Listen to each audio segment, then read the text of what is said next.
Madura bisa membentuk komunitas yang lebih kuat. Mereka membangun masjid dan pesantren di mana-mana.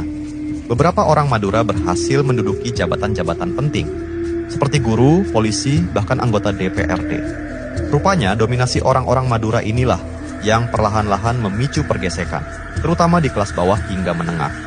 Warga asli Kalimantan mulai tertekan dengan dominasi suku Madura.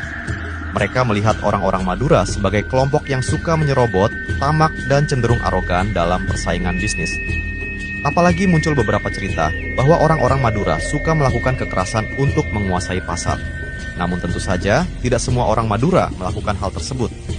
Mereka yang melakukan kekerasan di pasar adalah oknum, yang kebetulan setelah dicari tahu, ternyata berasal dari suku Madura.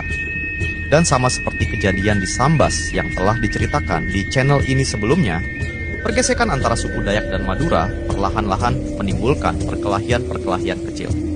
Sejak awal tahun 90-an, telah terjadi beberapa kali perkelahian antara suku Dayak dan orang-orang Madura.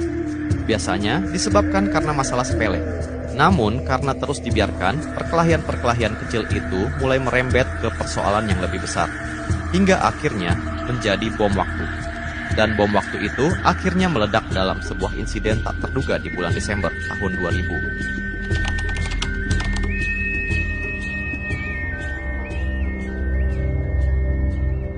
Sebuah peristiwa mengerikan terjadi di Desa Karengpangi, Kabupaten Katingan, Kalimantan Tengah.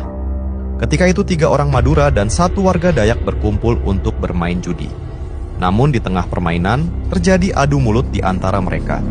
Dan entah apa pemicunya, perkelahian pun terjadi, hingga membuat 1 warga Dayak bernama Sando kehilangan nyawa secara mengenaskan. Aparat sebenarnya sudah berusaha menangani kasus ini. Namun 3 pelaku yang menghilangkan nyawa Sando